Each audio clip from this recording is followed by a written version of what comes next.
पहला कुरिन्थियों अध्याय 1।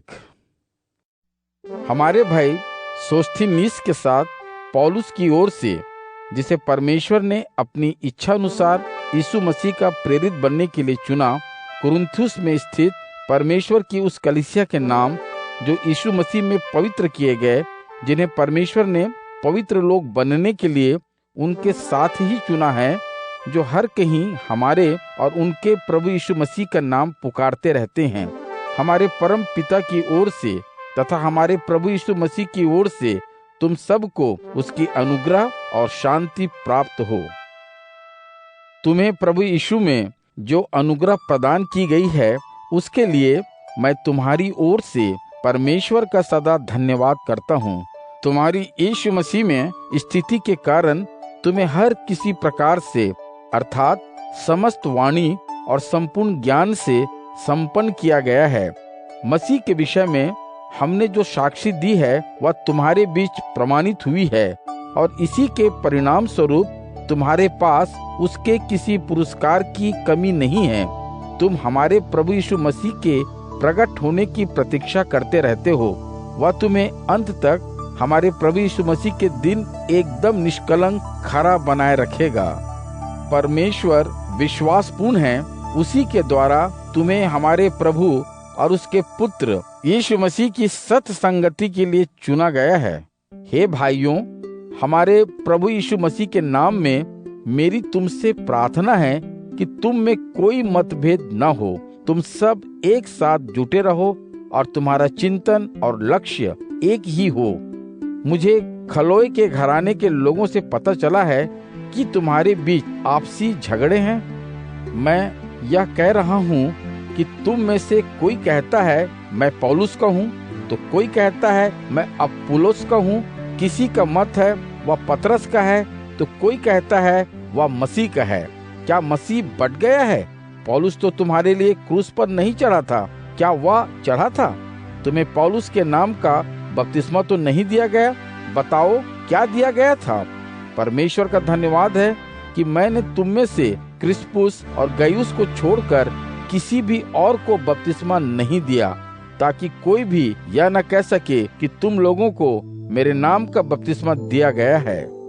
मैंने स्तिफनुस के परिवार को भी बपतिस्मा दिया था, किंतु जहाँ तक बाकी के लोगों की बात है, सो मुझे याद नहीं कि मैंने किसी भी और को कभी बपतिस्मा दिया हो, क्योंकि मसीह ने मुझे बपतिस्मा देने के लिए नहीं, बल्कि वाणी के किसी तर्क वितर्क के बिना सुसमाचार का प्रचार करने के लिए भेजा था, ताकि मसीह का क्रूस यूं ही व्यर्थ न चला जाए। वे जो भटक रहे हैं उनके लिए क्रूस का संदेश एक निरी मूर्खता है, किंतु जो उद्धार पा रहे हैं उनके लिए वह परमेश्वर की शक्ति है। शास्त्रों में लिखा है, ज्ञानियों के ज्ञान को मैं नष्ट कर दूंगा और सारी चतुर की चतुरता मैं कुंठित करूंगा। कहाँ है ज्ञानी व्यक्ति? कहाँ है विद्वान? और इस युग का शास्त्रार्थी कहाँ है? क्या परमेश्वर ने सांसारिक बुद्धिमानी को मूर्खता नहीं सिद्ध किया? इसलिए क्योंकि परमेश्वरीय ज्ञान के द्वारा यह संसार अपने बुद्धि बल से परमेश्वर को नहीं पहचान सका, तो हम संदेश की तथाकथित मूर्खता का प्रचार करते हैं। यहूदी लोग तो चमत्कारपूर्ण संकेतों की मांग करते हैं और गैर यहूदी विवेक की खोज में हैं, किंतु हम तो बस क्रूस पर चढ़ाए गए मसीह का ही उपदेश देते हैं।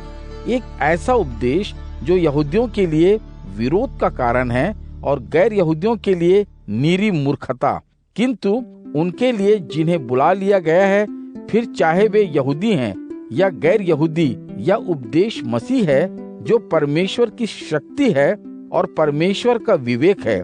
क्योंकि परमेश्वर की तथाकथित मूर्खता मनुष्यों के ज्ञान से कहीं अधिक विवेकपूर्ण है, और परमेश्वर की तथाकथित दुर्बलता मनुष्य की शक्ति से कहीं अधिक सक्षम है।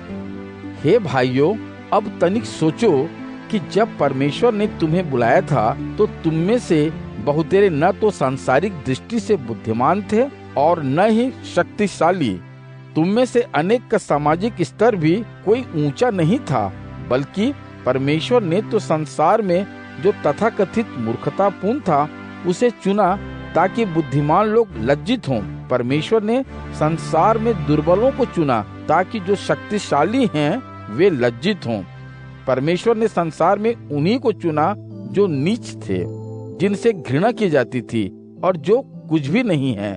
परमेश्वर ने इन्हें चुना ताकि संसार जिसे कुछ समझता है उसे वह नष्ट कर सके, ताकि परमेश्वर के सामने कोई भी व्यक्ति अभिमान न कर पाए।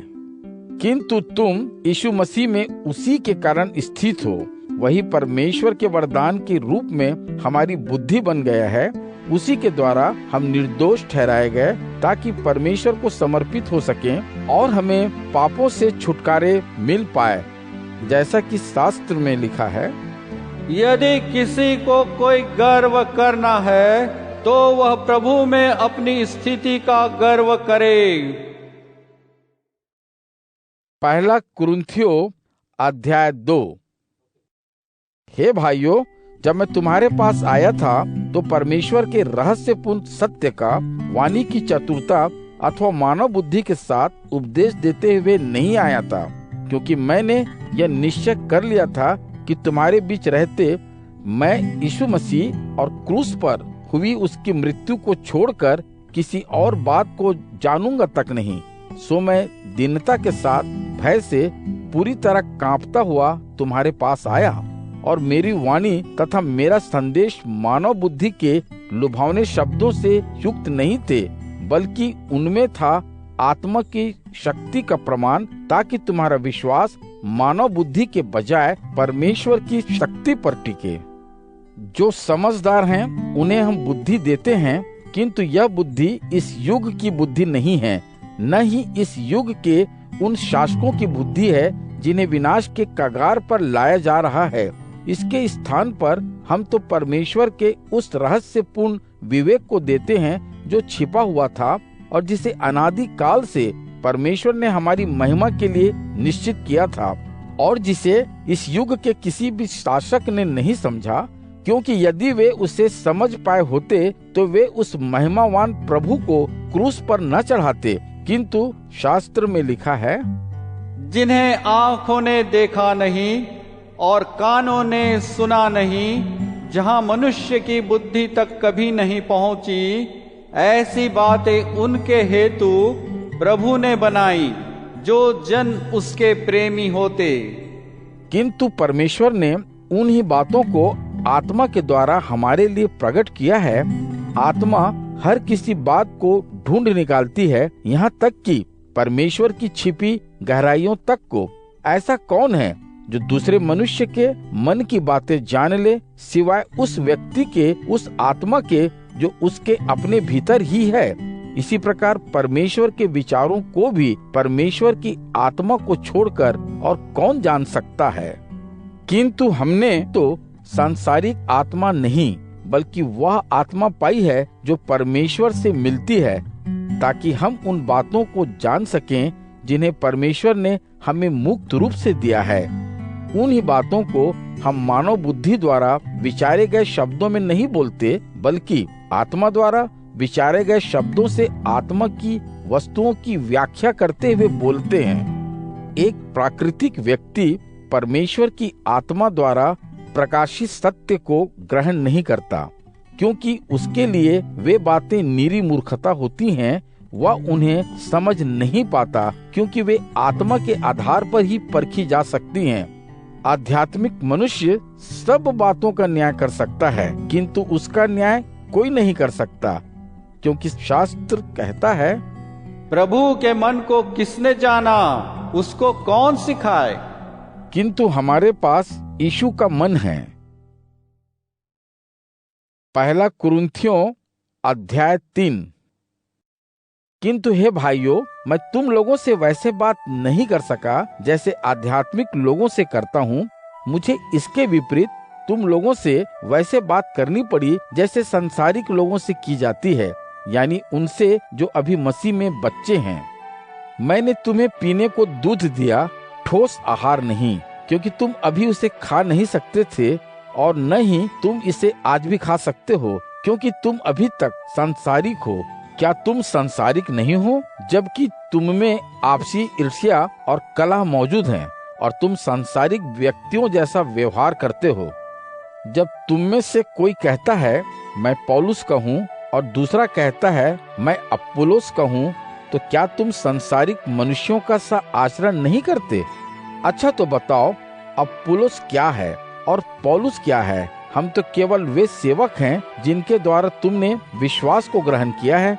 हम में से हर एक ने बस वह काम किया है जो प्रभु ने हमें सौंपा था।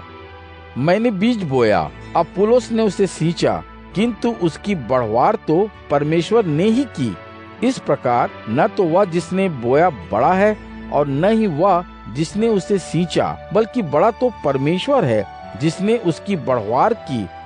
वह जो बोता है और वह जो सींचता है, दोनों का प्रयोजन समान है। सो हर एक अपने कर्मों के परिणामों के अनुसार ही प्रतिफल पाएगा।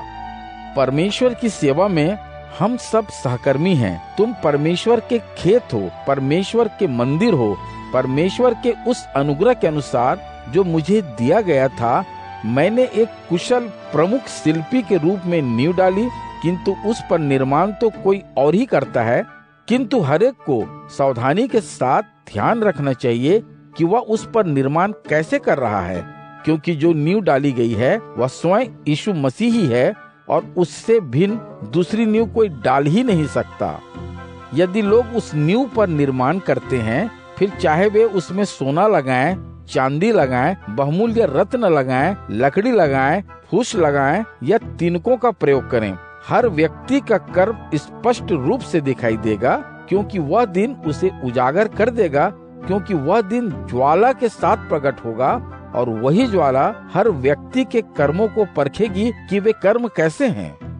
यदि उस नींव पर किसी व्यक्ति के कर्मों की रचना टिकाऊ होगी तो वह उसका प्रतिफल पाएगा, और यदि किसी का कर्म उस ज्वाला में भस्म हो जाएगा तो उसे हानि उठानी होगी, किंतु फिर भी वह स्वयं वैसे ही बच निकलेगा जैसे कोई आग लगे भवन में से भागकर बच निकले। क्या तुम नहीं जानते कि तुम लोग स्वयं परमेश्वर का मंदिर हो और परमेश्वर की आत्मा तुम में निवास करती है? यदि कोई परमेश्वर के मंदिर को हानि पहुंचाता है तो परमेश्वर उससे नष्ट कर देगा, क्योंकि परमेश्वर का मंदिर तो पवित्र है।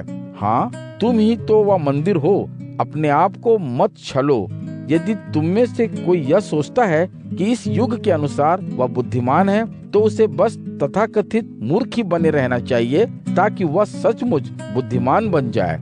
क्योंकि परमेश्वर की दृष्टि में सांसारिक चतुरता मूर्खता है। शास्त्र कहता है, परमेश्वर बुद्धिमानों को उनकी ही चतुरता में फंसा देता।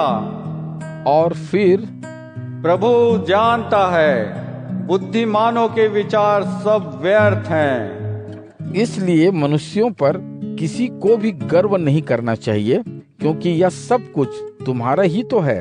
फिर चाहे वह पौलुस हो, अपुल्लोस हो या पतरस, चाहे संसार हो, जीवन हो या मृत्यु हो, चाहे ये आज की बातें हो या आने वाले कल की, सभी कुछ तुम्हारा ही तो है, और तुम मसीह के हो और मसीह परमेश्वर का।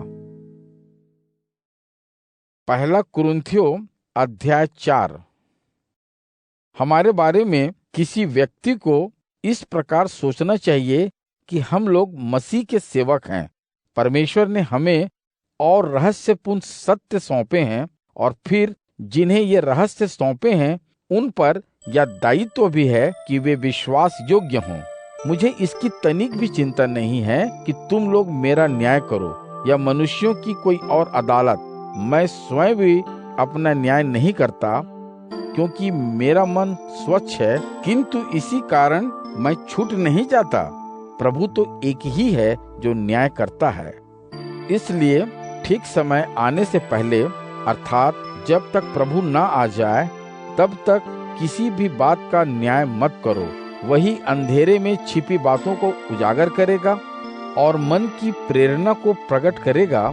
उस समय परमेश्वर की ओर से हर किसी की उपयुक्त प्रशंसा होगी।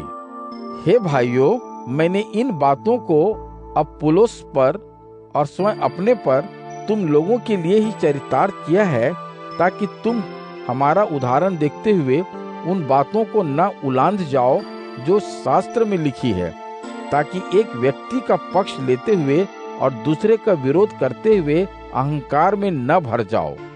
कौन कहता है कि तू किसी दूसरे से अधिक अच्छा है? तेरे पास अपना ऐसा क्या है जो तुझे दिया नहीं गया है? और जब तुझे सब कुछ किसी के द्वारा दिया गया है, तो फिर इस रूप में अभिमान किस बात का कि जैसे तूने किसी से कुछ पाया ही ना हो? तुम लोग सोचते हो कि जिस किसी वस्तु की तुम्हें आवश्यकता थी, अब वह सब कुछ तुम्हारे पास है। तुम सोचते हो अब तुम संपन्न हो गए हो, तुम हमारे बिना ही राजा बन बैठे हो। कितना अच्छा होता कि तुम सचमुच राजा होते, ताकि तुम्हारे साथ हम भी राज्य करते। क्योंकि मेरा विचार है कि परमेश्वर ने हम प्रेरितों को कर्म क्षेत्र में उन लोगों के समान सबसे अंत में स्थान दिया है, जिन्हें मृत्यु दंड दिया जा चुका है। क्योंकि हम समूचे संसार, स्वर्गदूतों और लोगों के सामने तमाशा बने हैं। हम मसीह के लिए मूर्ख बने हैं, किंतु तुम लोग मसीह में बहुत बुद्धिमान हो। हम दुर्बल हैं, किंतु तुम तो बहुत सबल हो। तुम सम्मानित हो और हम अपमानित। इस घड़ी तक हम तो भूखे प्यासे हैं, फटे पुराने चिथड़े पहने हैं, हमारे साथ बुरा व्यवहार किया जाता है। हम बेघर हैं, अपने हाथों से काम करते हुए हम मेहनत मजदूरी करते हैं। गाली खाकर भी हम आशीर्वाद देते हैं। सताए जाने पर हम उसे सहते हैं। जब हमारी बदनामी हो जाती है, हम तब भी मीठा बोलते हैं। हम अभी भी जैसे इस दुनिया का मल, फेन और कूड़ा कचरा बने हुए हैं। तुम्हें लज्जित करने के लिए मैं यह नहीं लिख रहा हूँ, बल्कि अपने प्रिय बच्चों के रूप में तुम्हें चेतावनी दे रहा हूँ। क्योंकि चाहे तुम्हारे पास मसीह में तुम्हारे दसियों हजार संरक्षक मौजूद हैं, किंतु तुम्हारे पिता तो अनेक नहीं हैं। क्योंकि सुसमाचार द्वारा मसीह यीशु में मैं तुम्हारा पिता बना हूँ। इसलिए तुमसे मेरा आग्रह है, मेरा अनुकरण करो। मैंने इसलिए तीमुथियुस को तुम्हारे पास भेजा है। वह प्रभु में स्थित मेरा प्रिय एवं विश्वास करने योग्य पुत्र है। यीशु मसीह में मेरे आचरणों की वह तुम्हें याद दिलाएगा, जिनका मैंने हर कहीं हर कलीसिया में उपदेश दिया है। कुछ लोग अंधकार में इस प्रकार फूल उठे हैं, जैसे अब मुझे तुम्हारे पास कभी आना ही ना हो। अस्तु यदि परमेश्वर ने चाहा तो शीघ्र ही मैं तुम्हारे पास आऊंगा और फिर अहंकार में फूले उन लोगों की मात्र वाचालता को नहीं, बल्कि उनकी शक्ति को देख लूंगा। क्योंकि परमेश्वर का राज्य वाचालता पर नहीं, शक्ति पर टिका है। तुम क्या चाहते हो? हाथ में छड़ी थामे मैं तुम्हारे पास आऊं, या कि प्रेम और कोमल आत्मा साथ में लाऊं? पहला कुरिन्थियों अध्याय 5। सचमुच ऐसा बताया गया है कि तुम लोगों में दुराचार फैला हुआ है। ऐसा दुराचार, व्यभिचार तो अधर्मियों तक में नहीं मिलता। जैसे कोई तो अपनी विमाता तक के साथ सहवास करता है। और फिर तुम लोग अभिमान में फूले हुए हो, किंतु क्या तुम्हें इसके लिए दुखी नहीं होना चाहिए? जो कोई ऐसा दुराचार करता है, उसे तो तुम्हें अपने बीच से निकाल बाहर करना चाहिए था।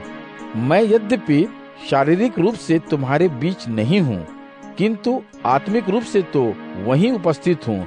और मानो वहाँ उपस्थित रहते हुए जिसने ऐसे बुरे काम किए हैं, उसके विरुद्ध मैं अपना यह निर्णय दे चुका हूँ कि जब तुम मेरे साथ हमारे प्रभु यीशु के नाम में मेरी आत्मा और हमारे प्रभु यीशु की शक्ति के साथ एकत्रित होगे, तो ऐसे व्यक्ति को उसके पापपूर्ण मानव स्वभाव को नष्ट कर डालने के लिए शैतान को सौंप दिया जाएगा, ताकि प्रभु के दिन उसकी आत्मा का उद्धार हो सके। तुम्हारा यह बड़बोलापन अच्छा नहीं है। तुम इस कहावत को तो जानते ही हो, थोड़ा सा खमीर आटे के पूरे लौंदे को खमीरमय कर देता है। पुराने खमीर से छुटकारा पाओ, ताकि तुम आटे का नया लौंदा बन सको। तुम तो बिना खमीर वाली फसह की रोटी के समान हो। हमें पवित्र करने के लिए मसीह को फसह के मेमने के रूप में बलि चढ़ा दिया गया। इसलिए आओ, हम अपना फसह पर्व बुराई और दुष्टता से युक्त पुराने खमीर की रोटी से नहीं, बल्कि निष्ठा और सत्य से युक्त बिना खमीर की रोटी से मनाएं। अपने पिछले पत्र में मैंने लिखा था कि तुम्हें उन लोगों से अपना नाता नहीं रखना चाहिए जो व्यभिचारी हैं। मेरा यह प्रयोजन बिल्कुल नहीं था कि तुम इस दुनिया के व्यभिचारियों, लोभियों, ठगों या मूर्ति पूजकों से कोई संबंध ही मत रखो। ऐसा होने पर तो तुम्हें इस संसार से ही निकल जाना होगा। किंतु मैंने तुम्हें जो लिखा है वह यह है कि किसी ऐसे व्यक्ति से नाता मत रखो जो अपने आप को मसीही बंधु कहला कर भी व्यभिचारी, लोभी, मूर्ति पूजक, चुगलखोर, पियक्कड़ या एक ठग है। ऐसे व्यक्ति के साथ तो भोजन भी ग्रहण मत करो। जो लोग बाहर के हैं, कलीसिया के नहीं, उनका न्याय करने का भला मेरा क्या काम? क्या तुम्हें उन्हीं का न्याय नहीं करना चाहिए जो कलीसिया के भीतर के हैं? कलीसिया के बाहर वालों का न्याय तो परमेश्वर करेगा। शास्त्र कहता है, तुम पाप को अपने बीच से बाहर निकाल दो। पहला कुरिन्थियों अध्याय 6। क्या तुम में से कोई ऐसा है जो अपने साथी के साथ कोई झगड़ा होने पर परमेश्वर के पवित्र पुरुषों के पास न जाकर अधर्मी लोगों की अदालत में जाने का साहस करता हो? अथवा क्या तुम नहीं जानते कि परमेश्वर के पवित्र पुरुष ही जगत का न्याय करेंगे? और जब तुम्हारे द्वारा सारे संसार का न्याय किया जाना है, तो क्या अपनी इन छोटी छोटी बातों का न्याय करने योग्य तुम नहीं हो? क्या तुम नहीं जानते कि हम स्वर्गदूतों का भी न्याय करेंगे? फिर इस जीवन की इन रोजमर्रा की छोटी मोटी बातों का तो कहना ही क्या? यदि हर दिन तुम्हारे बीच कोई न कोई विवाद रहता ही है, तो क्या न्यायाधीश के रूप में तुम ऐसे व्यक्तियों की नियुक्ति करोगे जिनका कलीसिया में कोई स्थान नहीं है? यह मैं तुमसे इसलिए कह रहा हूँ कि तुम्हें कुछ लाज आए। क्या स्थिति इतनी बिगड़ चुकी है कि तुम्हारे बीच कोई ऐसा बुद्धिमान पुरुष है ही नहीं जो अपने मसीही भाइयों के आपसी झगड़े सुलझा सके? क्या एक भाई कभी अपने दूसरे भाई से मुकदमा लड़ता है? और तुम तो अविश्वासियों के सामने ऐसा कर रहे हो। वास्तव में तुम्हारी पराजय तो इसी में हो चुकी कि तुम्हारे बीच आपस में कानूनी मुकदमे हैं।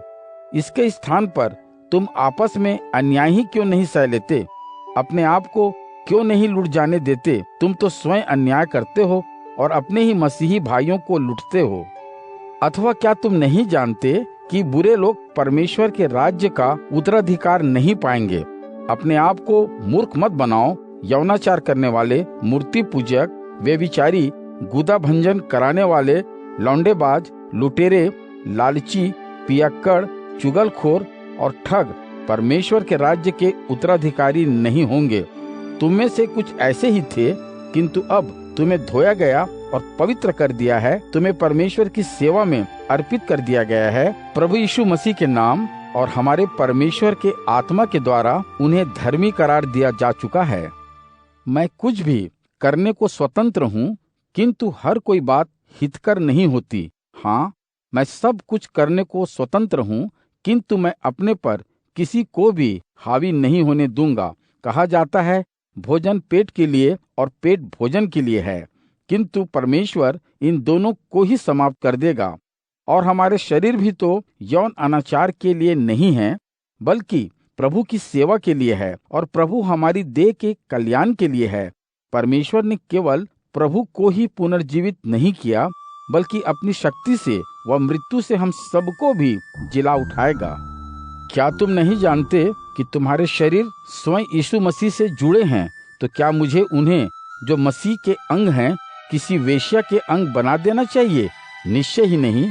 अथवा क्या तुम यह नहीं जानते कि जो अपने आप को वेश्या से जोड़ता है वह उसके साथ एक देह हो जाता है? शास्त्र में कहा गया है, क्योंकि वे दोनों एक देह हो जाएंगे। किंतु वह जो अपनी लौ प्रभु से लगाता है उसकी आत्मा में एकाकार हो जाता है। यौनाचार से दूर रहो। दूसरे सभी पाप जिन्हें एक व्यक्ति करता है उसके शरीर से बाहर होते हैं, किंतु ऐसा व्यक्ति जो व्यभिचार करता है वह तो अपने शरीर के ही विरुद्ध पाप करता है। अथवा क्या तुम नहीं जानते कि तुम्हारे शरीर उस पवित्र आत्मा के मंदिर हैं, जिसे तुमने परमेश्वर से पाया है और जो तुम्हारे भीतर निवास करता है, और वह आत्मा तुम्हारा अपना नहीं है, क्योंकि परमेश्वर ने तुम्हें कीमत चुकाकर खरीदा है। इसलिए अपने शरीरों के द्वारा परमेश्वर को महिमा प्रदान करो। पहला कुरिन्थियों अध्याय 7। अब उन बातों के बारे में जो तुमने लिखी थी, अच्छा यह है कि कोई पुरुष किसी स्त्री को छुए ही नहीं, किंतु यौन अनैतिकता की घटनाओं की संभावनाओं के कारण हर पुरुष की अपनी पत्नी होनी चाहिए और हर स्त्री का अपना पति। पति को चाहिए कि पत्नी के रूप में जो कुछ पत्नी का अधिकार बनता है उसे दे, और इसी प्रकार पत्नी को भी चाहिए कि पति को उसका यथोचित प्रदान करे। अपने शरीर पर पत्नी का कोई अधिकार नहीं है, बल्कि उसके पति का है, और इसी प्रकार पति का भी उसके अपने शरीर पर कोई अधिकार नहीं है, बल्कि उसकी पत्नी का है। अपने आप को प्रार्थना में समर्पित करने के लिए थोड़े समय तक एक दूसरे से समागम न करने की आपसी सहमति को छोड़कर एक दूसरे को संभोग से वंचित मत करो। फिर आत्म संयम के अभाव के कारण कहीं शैतान तुम्हें किसी परीक्षा में न डाल दे, इसलिए तुम फिर समागम कर लो। मैं यह एक छूट के रूप में कह रहा हूँ, आदेश के रूप में नहीं। मैं तो चाहता हूँ सभी लोग मेरे जैसे होते, किंतु हर व्यक्ति को परमेश्वर से एक विशेष वरदान मिला है। किसी का जीने का एक ढंग है तो दूसरे का दूसरा। अब मुझे अविवाहितों और विधवाओं के बारे में यह कहना है, यदि वे मेरे समान अकेले ही रहें तो उनके लिए यह उत्तम रहेगा। किंतु यदि वे अपने आप पर काबू न रख सकें तो उन्हें विवाह कर लेना चाहिए, क्योंकि वासना की आग में जलते रहने से विवाह कर लेना अच्छा है। अब जो विवाहित हैं उनको मेरा यह आदेश है, यद्यपि यह मेरा नहीं है बल्कि प्रभु का आदेश है, कि किसी पत्नी को अपना पति नहीं त्यागना चाहिए, किंतु यदि वह उसे छोड़ ही दे तो उसे फिर अनब्याहा ही रहना चाहिए या अपने पति से मेल मिलाप कर लेना चाहिए। और ऐसे ही पति को भी अपनी पत्नी को छोड़ना नहीं चाहिए। अब शेष लोगों से मेरा यह कहना है, यह मैं कह रहा हूँ, न कि प्रभु यदि किसी मसीही भाई की कोई ऐसी पत्नी है जो इस मत में विश्वास नहीं रखती और उसके साथ रहने को सहमत है, तो उसे त्याग नहीं देना चाहिए। ऐसे ही यदि किसी स्त्री का कोई ऐसा पति है जो पंथ का विश्वासी नहीं है, किंतु उसके साथ रहने को सहमत है, तो उस स्त्री को भी अपना पति त्यागना नहीं चाहिए, क्योंकि वह अविश्वासी पति विश्वासी पत्नी से निकट संबंधों के कारण पवित्र हो जाता है, और इसी प्रकार वह अविश्वासिनी पत्नी भी अपने विश्वासी पति के निरंतर साथ रहने से पवित्र हो जाती है। नहीं तो तुम्हारी संतान अस्वच्छ हो जाती, किंतु अब तो वे पवित्र हैं। फिर भी यदि कोई अविश्वासी अलग होना चाहता है तो वह अलग हो सकता है। ऐसी स्थितियों में किसी मसीही भाई या बहन पर कोई बंधन लागू नहीं होगा। परमेश्वर ने हमें शांति के साथ रहने को बुलाया है। हे पत्नियों, क्या तुम जानती हो सकता है तुम अपने अविश्वासी पति को बचा लो। प्रभु ने जिसको जैसा दिया है और जिसको जिस रूप में चुना है उसे वैसा ही जीना चाहिए। सभी कलीसियाओं में मैं इसी का आदेश देता हूँ। जब किसी को परमेश्वर के द्वारा बुलाया गया, तब यदि वह खतना युक्त था तो उसे अपना खतना छिपाना नहीं चाहिए, और किसी को ऐसी दशा में बुलाया गया जब वह बिना खतने के था तो उसका खतना कराना नहीं चाहिए। खतना तो कुछ नहीं है और न ही खतना नहीं होना कुछ है, बल्कि परमेश्वर के आदेशों का पालन करना ही सब कुछ है। हर किसी को उसी स्थिति में रहना चाहिए जिसमें उसे बुलाया गया है। क्या तुझे दास के रूप में बुलाया गया है? तू इसकी चिंता मत कर, किंतु यदि तू स्वतंत्र हो सकता है तो आगे बढ़ और अवसर का लाभ उठा, क्योंकि जिसे प्रभु के दास के रूप में बुलाया गया वह तो प्रभु का स्वतंत्र व्यक्ति है। इसी प्रकार जिसे स्वतंत्र व्यक्ति के रूप में बुलाया गया वह मसीह का दास है। परमेश्वर ने कीमत चुकाकर तुम्हें खरीदा है, इसलिए मनुष्यों के दास मत बनो। हे भाइयों, तुम्हें जिस भी स्थिति में बुलाया गया है परमेश्वर के सामने उसी स्थिति में रहो। अविवाहितों के संबंध में प्रभु की ओर से मुझे कोई आदेश नहीं मिला है, इसलिए मैं प्रभु की दया प्राप्त करके विश्वसनीय होने के कारण अपनी राय देता हूँ। मैं सोचता हूँ कि इस वर्तमान संकट के कारण यही अच्छा है कि कोई व्यक्ति मेरे समान ही अकेला रहे। यदि तुम विवाहित हो तो उससे छुटकारा पाने का यत्न मत करो। यदि तुम स्त्री से मुक्त हो तो उसे खोजो मत। किंतु यदि तुम्हारा जीवन विवाहित है तो तुमने कोई पाप नहीं किया है, और यदि कोई कुंवारी कन्या विवाह करती है तो कोई पाप नहीं करती है। किंतु ऐसे लोग शारीरिक कष्ट उठाएंगे जिनसे मैं तुम्हें बचाना चाहता हूँ। हे भाइयों, मैं तो यही कह रहा हूँ, वक्त बहुत थोड़ा है, इसलिए अब से आगे जिनके पास पत्नियां हैं वे ऐसे रहें मानो उनके पास पत्नियां हैं ही नहीं, और वे जो बिलख रहे हैं वे ऐसे रहें मानो कभी दुखी ही न हुए हों, और जो आनंदित हैं वे ऐसे रहें मानो प्रसन्न ही न हुए हों, और वे जो वस्तुएं मोल लेते हैं ऐसे रहें मानो उनके पास कुछ भी न हो, और जो सांसारिक सुख विलासों का भोग कर रहे हैं वे ऐसे रहें मानो वे वस्तुएं उनके लिए कोई महत्व नहीं रखती, क्योंकि यह संसार अपने वर्तमान स्वरूप में नाशमान है। मैं चाहता हूँ आप लोग चिंताओं से मुक्त रहें। एक अविवाहित व्यक्ति प्रभु संबंधी विषयों के चिंतन में लगा रहता है कि वह प्रभु को कैसे प्रसन्न करे, किंतु एक विवाहित व्यक्ति सांसारिक विषयों में ही लिप्त रहता है कि वह अपनी पत्नी को कैसे प्रसन्न कर सकता है।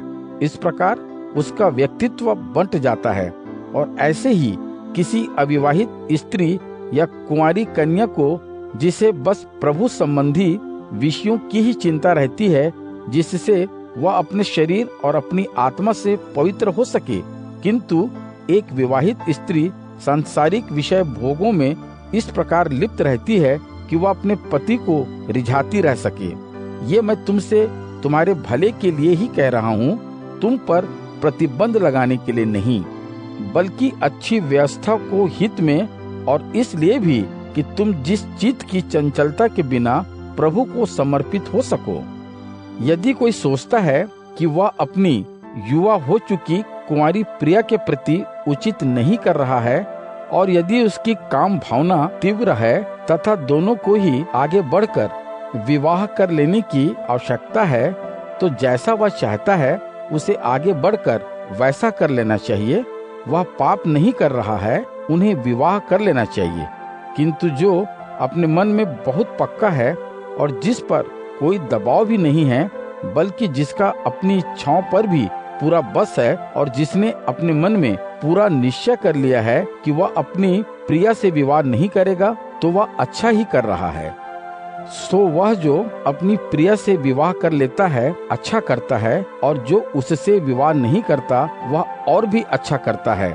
जब तक किसी स्त्री का पति जीवित रहता है तभी तक वह विवाह के बंधन में बंधी होती है, किंतु यदि उसके पति देहांत हो जाता है तो जिसके साथ चाहे विवाह करने वह स्वतंत्र है, किंतु केवल प्रभु में। पर यदि जैसी वह है वैसी ही रहती है तो उससे अधिक प्रसन्न रहेगी। यह मेरा विचार है, और मैं सोचता हूँ कि मुझ में भी परमेश्वर के आत्मा का ही निवास है। पहला कुरिन्थियों अध्याय 8। अब मूर्तियों पर चढ़ाई गई बलि के विषय में हम यह जानते हैं, हम सभी ज्ञानी हैं। ज्ञान लोगों को अहंकार से भर देता है, किंतु प्रेम से व्यक्ति अधिक शक्तिशाली बनता है। यदि कोई सोचे कि वह कुछ जानता है, तो जिसे जानना चाहिए उसके बारे में तो उसने अभी कुछ जाना ही नहीं। यदि कोई परमेश्वर को प्रेम करता है तो वह परमेश्वर के द्वारा जाना जाता है। सो मूर्तियों पर चढ़ाए गए भोजन के बारे में हम जानते हैं कि इस संसार में वास्तविक प्रतिमा कहीं नहीं है, और यह कि परमेश्वर केवल एक ही है, और धरती या आकाश में यद्यपि तथाकथित बहुत से देवता हैं, बहुत से प्रभु हैं, किंतु हमारे लिए तो एक ही परमेश्वर है, हमारा पिता। उसी से सब कुछ आता है और उसी के लिए हम जीते हैं। प्रभु केवल एक है, यीशु मसीह। उसी के द्वारा सब वस्तुओं का अस्तित्व है और उसी के द्वारा हमारा जीवन है। किंतु यह ज्ञान हर किसी के पास नहीं है। कुछ लोग जो अब तक मूर्ति उपासना के आदी हैं, ऐसी वस्तुएं खाते हैं और सोचते हैं जैसे मानो वे वस्तुएं मूर्ति का प्रसाद हों। उनके इस कर्म से उनकी आत्मा निर्बल होने के कारण दूषित हो जाती है। किंतु वह प्रसाद तो हमें परमेश्वर के निकट नहीं ले जाएगा। यदि हम उसे न खाएं तो कुछ घट नहीं जाता, और यदि खाएं तो कुछ बढ़ नहीं जाता। सावधान रहो, कहीं तुम्हारा यह अधिकार उनके लिए जो दुर्बल हैं पाप में गिरने का कारण न बन जाए। क्योंकि दुर्बल मन का कोई व्यक्ति यदि तुझ जैसे इस विषय के जानकार को मूर्ति वाले मंदिर में खाते हुए देखता है, तो उसका दुर्बल मन क्या उस हद तक नहीं भटक जाएगा कि वह मूर्ति पर बलि चढ़ाई गई वस्तुओं को खाने लगे। तेरे ज्ञान से दुर्बल मन के व्यक्ति का तो नाश ही हो जाएगा, तेरे उसी बंधु का जिसके लिए मसीह ने जान दे दी। इस प्रकार अपने भाइयों के विरुद्ध पाप करते हुए और उनके दुर्बल मन को चोट पहुंचाते हुए तुम लोग मसीह के विरुद्ध पाप कर रहे हो। इसलिए यदि भोजन मेरे भाई को पाप की राह पर बढ़ाता है, तो मैं फिर कभी भी मांस नहीं खाऊंगा, ताकि मैं अपने भाई के लिए पाप करने की प्रेरणा न बनूं। पहला कुरिन्थियों अध्याय 9। क्या मैं स्वतंत्र नहीं हूँ? क्या मैं भी एक प्रेरित नहीं हूँ? क्या मैंने हमारे प्रभु यीशु मसीह के दर्शन नहीं किए हैं? क्या तुम लोग प्रभु में मेरे ही कर्म का परिणाम नहीं हो? चाहे दूसरों के लिए मैं प्रेरित न भी हूँ, तो भी मैं तुम्हारे लिए तो प्रेरित ही हूँ, क्योंकि तुम एक ऐसी मुहर के समान हो जो प्रभु में मेरे प्रेरित होने को प्रमाणित करती है। वे लोग जो मेरी जांच करना चाहते हैं, उनके प्रति आत्मरक्षा में मेरा उत्तर यह है, क्या मुझे खाने पीने का अधिकार नहीं है? क्या मुझे यह अधिकार नहीं कि मैं अपनी विश्वासनी पत्नी को अपने साथ ले जाऊं, जैसा कि दूसरे प्रेरित प्रभु के बंधु और पतरस ने किया है? अथवा क्या बरनबास और मुझे ही अपनी आजीविका कमाने के लिए कोई काम करना चाहिए? सेना में ऐसा कौन होगा जो अपने ही खर्च पर एक सिपाही के रूप में काम करे? अथवा कौन होगा जो अंगूर की बगिया लगाकर भी उसका फल न चखे? या कोई ऐसा है जो भेड़ों के रेवड़ की देखभाल तो करता हो, पर उनका थोड़ा बहुत भी दूध न पीता हो? क्या मैं मानवीय चिंतन के रूप में ही ऐसा कह रहा हूँ? आखिरकार क्या व्यवस्था का विधान भी ऐसा ही नहीं कहता? मूसा की व्यवस्था के विधान में लिखा है, खलिहान में बैल का मुंह मत बांधो। परमेश्वर क्या केवल बैलों के बारे में बता रहा है? नहीं, निश्चित रूप से वह इसे क्या हमारे लिए नहीं बता रहा? हाँ, यह हमारे लिए ही लिखा गया था, क्योंकि खेत जोतने वाला किसी आशा से ही खेत जोतने और खलिहान में भूसे से अनाज अलग करने वाला फसल का कुछ भाग पाने की आशा तो रखेगा ही। फिर यदि हमने तुम्हारे हित के लिए आध्यात्मिकता के बीज बोए हैं, तो हम तुमसे भौतिक वस्तुओं की फसल काटना चाहते हैं, या क्या कोई बहुत बड़ी बात है?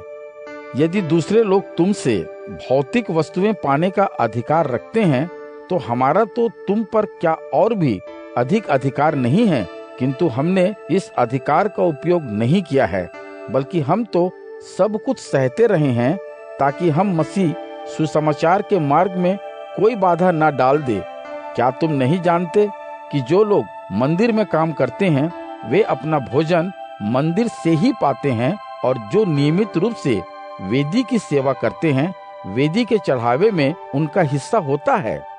इसी प्रकार प्रभु ने व्यवस्था दी है कि सुसमाचार के प्रचारकों की आजीविका सुसमाचार के प्रचार से ही होनी चाहिए। किंतु इन अधिकारों में से मैंने एक का भी कभी प्रयोग नहीं किया, और ये बातें मैंने इसलिए लिखी भी नहीं है कि ऐसा कुछ मेरे विषय में किया जाए, बजाय इसके कि कोई मुझसे उस बात को ही छीन ले जिसका मुझे गर्व है। इससे तो मैं मर जाना ही ठीक समझूंगा। इसलिए यदि मैं सुसमाचार का प्रचार करता हूँ, तो इसमें मुझे गर्व करने का कोई हेतु नहीं है, क्योंकि मेरा तो यह कर्तव्य है। और यदि मैं सुसमाचार का प्रचार न करूं, तो मेरे लिए यह कितना बुरा होगा। फिर यदि यह मैं अपनी इच्छा से करता हूँ तो मैं इसका फल पाने योग्य हूँ, किंतु यदि अपनी इच्छा से नहीं बल्कि किसी नियुक्ति के कारण यह काम मुझे सौंपा गया है, तो फिर मेरा प्रतिफल काहे का।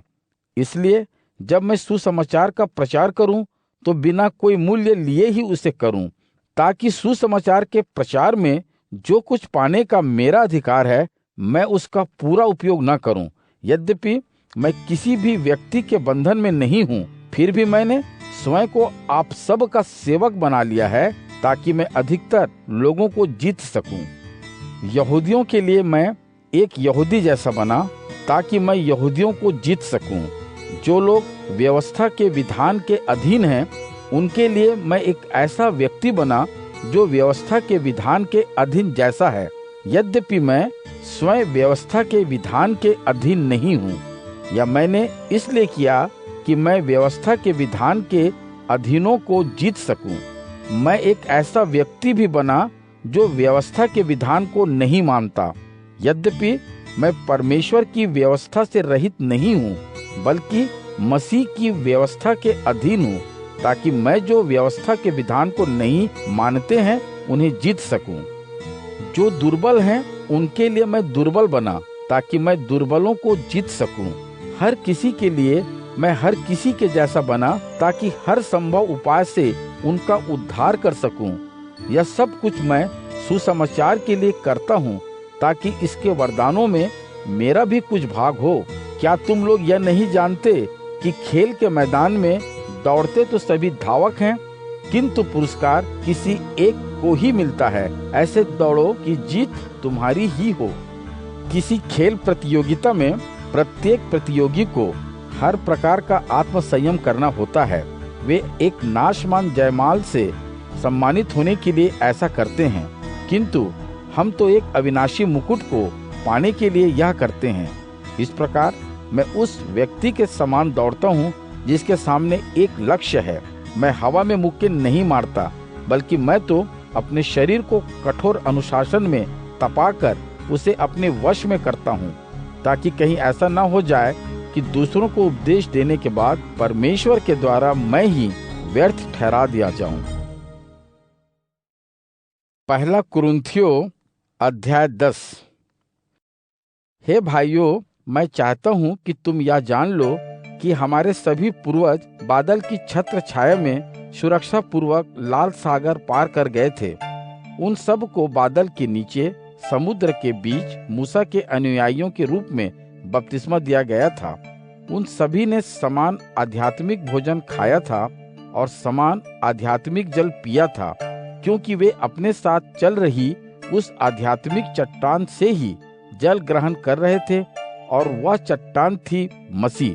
किंतु उनमें से अधिकांश लोगों से परमेश्वर प्रसन्न नहीं था, इसलिए वे मरुभूमि में मारे गए। ये बातें ऐसे घटी कि हमारे लिए उदाहरण सिद्ध हों और हम बुरी बातों की कामना न करें जैसे उन्होंने की थी। मूर्ति पूजक मत बनो जैसे कि उनमें से कुछ थे। शास्त्र कहता है, व्यक्ति खाने पीने के लिए बैठा और परस्पर आनंद मनाने के लिए उठा। सो आओ हम कभी व्यभिचार न करें जैसे उनमें से कुछ किया करते थे। इसी नाते उनमें से 23,000 व्यक्ति एक ही दिन मर गए। आओ हम मसीह की परीक्षा न लें जैसे कि उनमें से कुछ ने ली थी। परिणाम स्वरूप सांपों के काटने से वे मर गए। शिकवा शिकायत मत करो जैसे कि उनमें से कुछ किया करते थे, और इसी कारण विनाश के स्वर्गदूत द्वारा मार डाले गए। ये बातें उनके साथ ऐसे घटी कि उदाहरण रहे, और उन्हें लिख दिया गया कि हमारे लिए जिन पर युगों का अंत उतरा हुआ है चेतावनी रहे। इसलिए जो यह सोचता है कि वह दृढ़ता के साथ खड़ा है, उसे सावधान रहना चाहिए कि वह गिर न पड़े। तुम किसी ऐसी परीक्षा में नहीं पड़े हो जो मनुष्यों के लिए सामान्य नहीं है। परमेश्वर विश्वसनीय है, वह तुम्हारी सहन शक्ति से अधिक तुम्हें परीक्षा में नहीं पड़ने देगा। परीक्षा के साथ साथ उससे बचने का मार्ग भी वह तुम्हें देगा, ताकि तुम परीक्षा को उत्तीर्ण कर सको। हे मेरे प्रिय मित्रों, अंत में मैं कहता हूँ मूर्ति उपासना से दूर रहो। तुम्हें समझदार समझकर मैं ऐसा कह रहा हूँ। जो मैं कह रहा हूँ उसे अपने आप परखो। धन्यवाद का वह प्याला जिसके लिए हम धन्यवाद देते हैं, वह क्या मसीह के लहू में हमारी साझेदारी नहीं है? वह रोटी जिसे हम विभाजित करते हैं, क्या यीशु की देह में हमारी साझेदारी नहीं? रोटी का होना एक ऐसा तथ्य है जिसका अर्थ है कि हम सब एक ही शरीर से हैं, क्योंकि उस एक रोटी में ही हम सब साझेदार हैं। उन इस्राएलियों के बारे में सोचो जो बलि की वस्तुएं खाते हैं, क्या वे उस वेदी के साझेदार नहीं हैं? इस बात को मेरे कहने का प्रयोजन क्या है? क्या मैं यह कहना चाहता हूँ कि मूर्तियों पर चढ़ाया गया भोजन कुछ है, या कि मूर्ति कुछ भी नहीं है?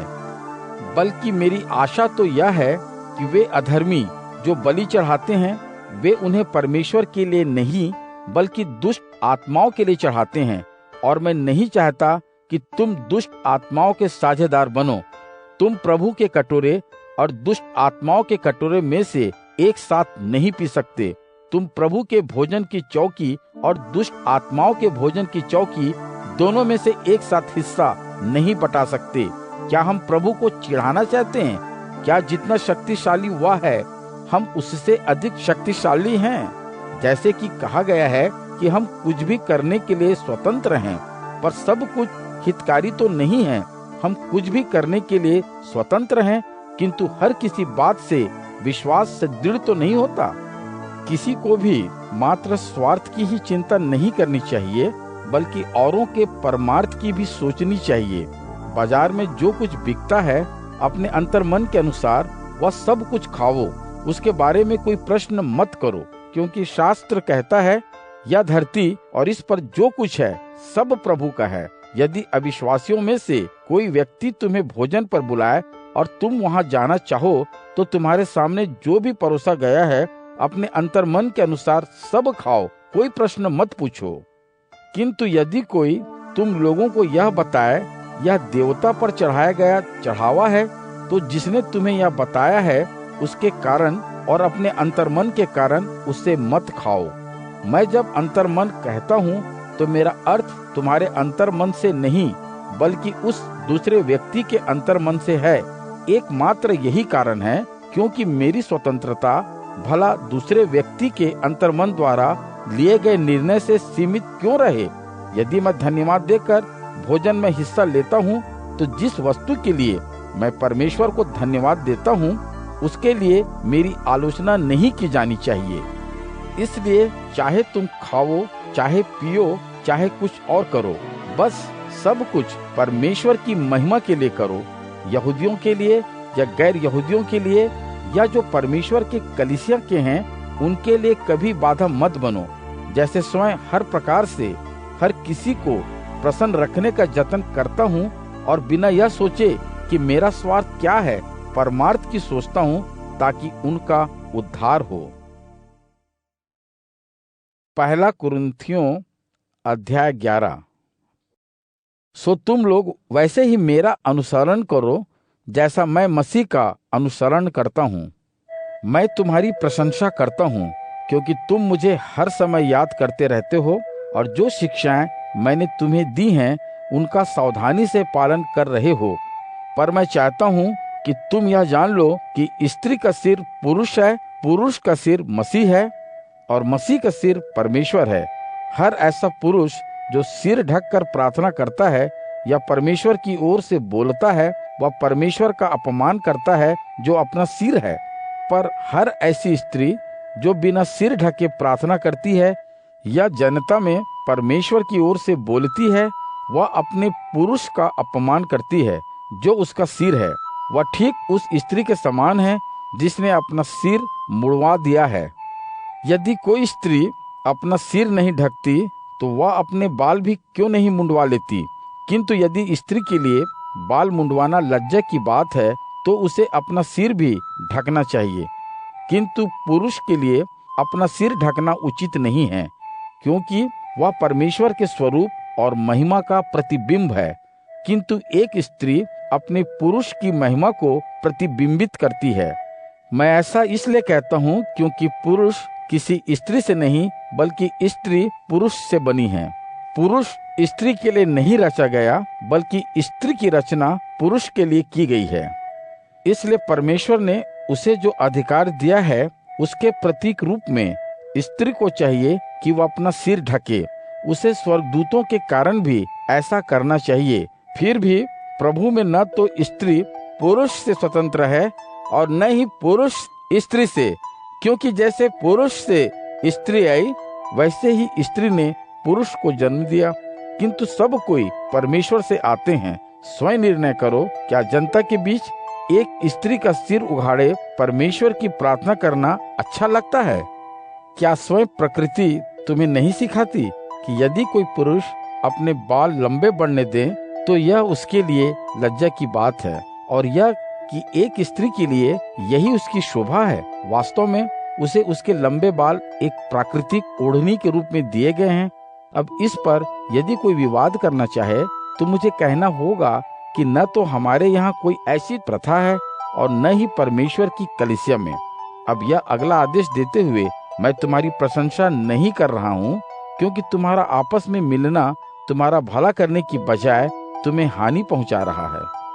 सबसे पहले यह कि मैंने सुना है कि तुम लोग सभा में जब परस्पर मिलते हो तो तुम्हारे बीच मतभेद रहता है। कुछ अंश तक मैं इस पर विश्वास भी करता हूँ। आखिरकार तुम्हारे बीच मतभेद भी होंगे ही, जिससे कि तुम्हारे बीच में जो उचित ठहराया गया है वह सामने आ जाए। सो जब तुम आपस में इकट्ठे होते हो तो सचमुच प्रभु का भोज पाने के लिए नहीं इकट्ठे होते, बल्कि जब तुम भोज ग्रहण करते हो तो तुम में से हर कोई आगे बढ़कर अपने ही खाने पर टूट पड़ता है, और बस कोई व्यक्ति तो भूखा ही चला जाता है, जबकि कोई व्यक्ति अत्यधिक खा पीकर मस्त हो जाता है। क्या तुम्हारे पास खाने पीने के लिए अपने घर नहीं है?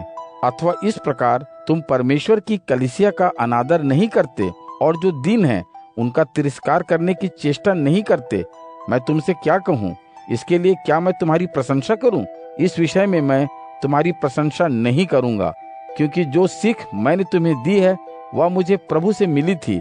प्रभु यीशु ने उस रात जब उसे मरवा डालने के लिए पकड़वाया गया था, एक रोटी ली और धन्यवाद देने के बाद उसने उसे तोड़ा और कहा, यह मेरा शरीर है जो तुम्हारे लिए है। मुझे याद करने के लिए तुम ऐसा ही किया करो। उनके भोजन कर चुकने के बाद इसी प्रकार उसने प्याला उठाया और कहा, यह प्याला मेरे लहू के द्वारा किया गया एक नया वाचा है। जब कभी तुम इसे पियो तभी मुझे याद करने के लिए ऐसा करो। क्योंकि जितनी बार भी तुम इस रोटी को खाते हो और इस प्याले को पीते हो, उतनी ही बार जब तक वह आ नहीं जाता तुम प्रभु की मृत्यु का प्रचार करते हो। अतः जो कोई भी प्रभु की रोटी या प्रभु के प्याले को अनुचित रीति से खाता पीता है, वह प्रभु की देह और उसके लहू के प्रति अपराधी होगा। व्यक्ति को चाहिए कि वह पहले अपने को परखे और तब इस रोटी को खाए और इस प्याले को पिए, क्योंकि प्रभु के देह का अर्थ समझे बिना जो इस रोटी को खाता और इस प्याले को पीता है, वह इस प्रकार खा पी कर अपने ऊपर दंड को बुलाता है। इसलिए तो तुम में से बहुत से लोग दुर्बल हैं, बीमार हैं, और बहुत से तो चिर निद्रा में सो गए हैं। किंतु यदि हमने अपने आप को अच्छी तरह से परख लिया होता तो हमें प्रभु का दंड न भोगना पड़ता। प्रभु हमें अनुशासित करने के लिए दंड देता है, ताकि हमें संसार के साथ दंडित न किया जाए। इसलिए हे मेरे भाइयों, जब भोजन करने तुम इकट्ठे होते हो तो परस्पर एक दूसरे की प्रतीक्षा करो। यदि सचमुच किसी को बहुत भूख लगी हो तो उसे घर पर ही खा लेना चाहिए, ताकि तुम्हारा एकत्र होना तुम्हारे लिए दंड का कारण न बने। अस्तु दूसरी बातों को जब मैं आऊंगा तभी सुलझाऊंगा। पहला कुरिन्थियों अध्याय 12। हे भाइयों, अब मैं नहीं चाहता कि तुम आत्मा के वरदानों के विषय में अनजान रहो। तुम जानते हो कि जब तुम विधर्मी थे तब तुम्हें गूंगी जड़ मूर्तियों की ओर जैसे भटकाया जाता था, तुम वैसे ही भटकते थे। सो मैं तुम्हें बताता हूँ कि परमेश्वर के आत्मा की ओर से बोलने वाला कोई भी यह नहीं कहता यीशु को शाप लगे, और पवित्र आत्मा के द्वारा कहने वाले को छोड़कर न कोई यह कह सकता है यीशु प्रभु है। हर एक को आत्मा के अलग अलग वरदान मिले हैं, किंतु उन्हें देने वाली आत्मा तो एक ही है। सेवाएं अनेक प्रकार की निश्चित की गई हैं, किंतु हम सब जिसकी सेवा करते हैं वह प्रभु तो एक ही है। कामकाज तो बहुत से बताए गए हैं, किंतु सभी के बीच सब कर्मों को करने वाला वह परमेश्वर तो एक ही है। हर किसी में आत्मा किसी न किसी रूप में प्रकट होता है, जो हर एक की भलाई के लिए होता है। किसी को आत्मा के द्वारा परमेश्वर के ज्ञान से युक्त होकर बोलने की योग्यता दी गई है, तो किसी को उसी आत्मा द्वारा दिव्य ज्ञान के प्रवचन की योग्यता, और किसी को उसी आत्मा द्वारा विश्वास का वरदान दिया गया है, तो किसी को चंगा करने की क्षमताएं उसी आत्मा के द्वारा दी गई हैं, और किसी अन्य व्यक्ति को आश्चर्यपूर्ण शक्तियां दी गई हैं, तो किसी दूसरे को परमेश्वर की ओर से बोलने का सामर्थ्य दिया गया है, और किसी को मिली है भली बुरी आत्माओं के अंतर को पहचानने की शक्ति। किसी को अलग अलग भाषाएं बोलने की शक्ति प्राप्त हुई है, तो किसी को भाषाओं की व्याख्या करके उनका अर्थ निकालने की शक्ति। किंतु यह वही एक आत्मा है जो जिस को जैसा जैसा ठीक समझता है देते हुए इन सब बातों को पूरा करता है। जैसा हम में से हर एक का शरीर तो एक है, पर उसमें अंग अनेक हैं, और यद्यपि अंगों के अनेक रहते हुए भी उनसे देह एक ही बनती है, वैसे ही मसीह है। क्योंकि चाहे हम यहूदी रहे हों चाहे गैर यहूदी, सेवक रहे हों या स्वतंत्र, एक ही देह के विभिन्न अंग बन जाने के लिए हम सबको एक ही आत्मा द्वारा बपतिस्मा दिया गया, और प्यास बुझाने को हम सबको एक ही आत्मा प्रदान की गई। अब देखो, मानव शरीर किसी एक अंग से ही तो बना नहीं होता, बल्कि उसमें बहुत से अंग होते हैं। यदि पैर कहे क्योंकि मैं हाथ नहीं हूँ इसलिए मेरा शरीर से कोई संबंध नहीं, तो इसलिए क्या वह शरीर का अंग नहीं रहेगा? इसी प्रकार यदि कान कहे क्योंकि मैं आँख नहीं हूँ इसलिए मैं शरीर का नहीं हूँ, तो क्या इसी कारण से वह शरीर का नहीं रहेगा? यदि एक आँख ही सारा शरीर होता तो सुना कहाँ से जाता? यदि कान ही सारा शरीर होता तो सूंघा कहाँ से जाता? किंतु वास्तव में परमेश्वर ने जैसा ठीक समझा हर अंग को शरीर में वैसा ही स्थान दिया। सो यदि शरीर के सारे अंग एक से हो जाते तो शरीर ही कहाँ होता? किंतु स्थिति यह है कि अंग तो अनेक होते हैं, किंतु शरीर एक ही रहता है। आँख हाथ से यह नहीं कह सकती मुझे तेरी आवश्यकता नहीं, या ऐसे ही सिर पैरों से नहीं कह सकता मुझे तुम्हारी आवश्यकता नहीं। इसके बिल्कुल विपरीत शरीर के जिन अंगों को हम दुर्बल समझते हैं वे बहुत आवश्यक होते हैं, और शरीर के जिन अंगों को हम कम आदरणीय समझते हैं उनका हम अधिक ध्यान रखते हैं, और हमारे गुप्त अंग और अधिक शालीनता पा लेते हैं। जबकि हमारे प्रदर्शनीय अंगों को इस प्रकार के उपचार की आवश्यकता नहीं होती, किंतु परमेश्वर ने हमारे शरीर की रचना इस ढंग से की है जिससे उन अंगों को जो कम सुंदर हैं और अधिक आदर प्राप्त हो, ताकि देह में कहीं कोई फूट न पड़े, बल्कि देह के अंग परस्पर एक दूसरे का समान रूप से ध्यान रखें। यदि शरीर का कोई एक अंग दुख पाता है तो उसके साथ शरीर के और सभी अंग दुखी होते हैं। यदि किसी एक अंग का मान बढ़ता है तो सभी अंग हिस्सा बांटते हैं। इस प्रकार तुम सभी लोग मसीह का शरीर हो और अलग अलग रूप में उसके अंग हो। इतना ही नहीं, परमेश्वर ने कलीसिया में पहले प्रेरितों को, दूसरे नबियों को, तीसरे उपदेशकों को, फिर आश्चर्य कर्म करने वालों को, फिर चंगा करने की शक्ति से युक्त व्यक्तियों को, फिर उनको जो दूसरों की सहायता करते हैं प्रस्थापित किया है, फिर अगुवाई करने वालों को, और फिर उन लोगों को जो विभिन्न भाषाएं बोल सकते हैं। क्या ये सभी प्रेरित हैं? ये सभी क्या नबी हैं? क्या ये सभी उपदेशक हैं? क्या ये सभी आश्चर्य कार्य करते हैं? क्या इन सब के पास चंगा करने की शक्ति है? क्या ये सभी दूसरी भाषाएं बोलते हैं? क्या ये सभी अन्य भाषाओं की व्याख्या करते हैं? हाँ, किंतु तुम आत्मा के और बड़े वरदान पाने के लिए यत्न करते रहो, और इन सब के लिए उत्तम मार्ग तुम्हें अब मैं दिखाऊंगा। पहला कुरिन्थियों अध्याय 13। यदि मैं मनुष्यों और स्वर्गदूतों की भाषाएं तो बोल सकूं, किंतु मुझ में प्रेम न हो तो मैं एक बजता हुआ घड़ियाल या झंकारती हुई झांझ मात्र हूँ। यदि मुझ में परमेश्वर की ओर से बोलने की शक्ति हो और मैं परमेश्वर के सभी रहस्यों को जानता हूँ तथा समूचा दिव्य ज्ञान भी मेरे पास हो और इतना विश्वास भी मुझ में हो कि पहाड़ों को अपने स्थान से सरका सकूं, किंतु मुझ में प्रेम न हो तो मैं कुछ नहीं हूँ। यदि मैं अपनी सारी संपत्ति थोड़ी थोड़ी करके जरूरतमंदों के लिए दान कर दूं और अब चाहे अपने शरीर तक को जला डालने के लिए सौंप दूं, किंतु यदि मैं प्रेम नहीं करता तो इससे मेरा भला होने वाला नहीं है। प्रेम धैर्यपूर्ण है, प्रेम दयामय है, प्रेम में ईर्ष्या नहीं होती, प्रेम अपनी प्रशंसा आप नहीं करता, वह अभिमानी नहीं होता, वह अनुचित व्यवहार कभी नहीं करता, वह स्वार्थी नहीं है, प्रेम कभी झुंझलाता नहीं, वह बुराइयों का कोई लेखा जोखा नहीं रखता, बुराई पर कभी उसे प्रसन्नता नहीं होती, वह तो दूसरों के साथ सत्य पर आनंदित होता है, वह सदा रक्षा करता है, वह सदा विश्वास करता है, प्रेम सदा आशा से पूर्ण रहता है, वह सहनशील है। प्रेम अमर है, जबकि भविष्यवाणी का सामर्थ्य तो समाप्त हो जाएगा। दूसरी भाषाओं को बोलने की क्षमता युक्त जीभें एक दिन चुप हो जाएगी। दिव्य ज्ञान का उपहार जाता रहेगा, क्योंकि हमारा ज्ञान तो अधूरा है। हमारी भविष्यवाणियां अपूर्ण हैं, किंतु जब पूर्णता आएगी तो वह अधूरापन चला जाएगा।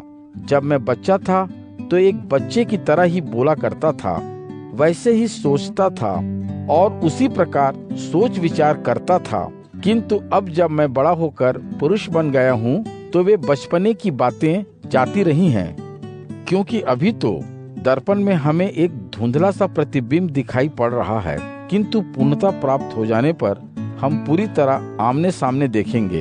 अभी तो मेरा ज्ञान आंशिक है, किंतु समय आने पर वह परिपूर्ण होगा, वैसे ही जैसे परमेश्वर मुझे पूरी तरह जानता है। इस दौरान विश्वास, आशा और प्रेम तो बने ही रहेंगे, और इन तीनों में भी सबसे महान है प्रेम। पहला कुरिन्थियों अध्याय 14।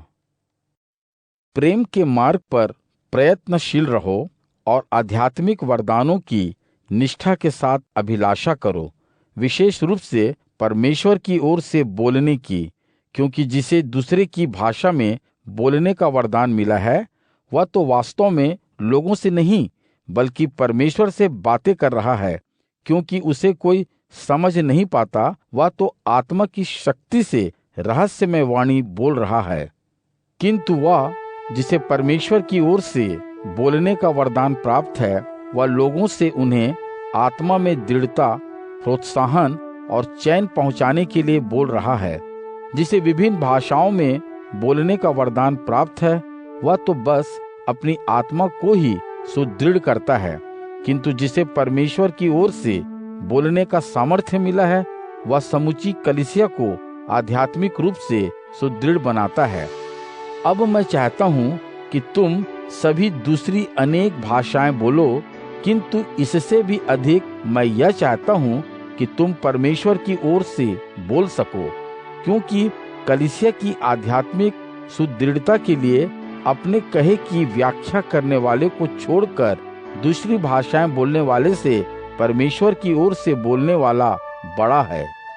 हे भाइयों, यदि दूसरी भाषाओं में बोलते हुए मैं तुम्हारे पास आऊं तो इससे तुम्हारा क्या भला होगा, जब तक कि तुम्हारे लिए मैं कोई रहस्य उद्घाटन, दिव्य ज्ञान, परमेश्वर का संदेश या कोई उपदेश न दूं।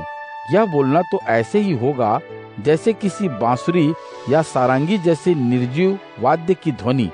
यदि किसी वाद्य के स्वरों में परस्पर स्पष्ट अंतर नहीं होता तो कोई कैसे पता लगा पाएगा कि बांसुरी या सारंगी पर कौन सी धुन बजाई जा रही है? और यदि बिगुल से अस्पष्ट ध्वनि निकलने लगे तो फिर युद्ध के लिए तैयार कौन होगा? इसी प्रकार किसी दूसरे की भाषा में जब तक कि तुम साफ साफ न बोलो तब तक कोई कैसे समझ पाएगा कि तुमने क्या कहा है? क्योंकि ऐसे में तुम तो बस हवा में बोलने वाले ही रह जाओगे। इसमें कोई संदेह नहीं है कि संसार में भांति भांति की बोलियां हैं और उनमें से कोई भी निरर्थक नहीं है। सो जब तक मैं उस भाषा का जानकार नहीं हूँ तब तक बोलने वाले के लिए मैं एक अजनबी ही रहूंगा और वह बोलने वाला मेरे लिए भी अजनबी ही ठहरेगा। तुम पर भी यही बात लागू होती है, क्योंकि तुम आध्यात्मिक वरदानों को पाने के लिए उत्सुक हो, इसलिए उनमें भरपूर होने का प्रयत्न करो, जिससे कलीसिया को आध्यात्मिक सुदृढ़ता प्राप्त हो।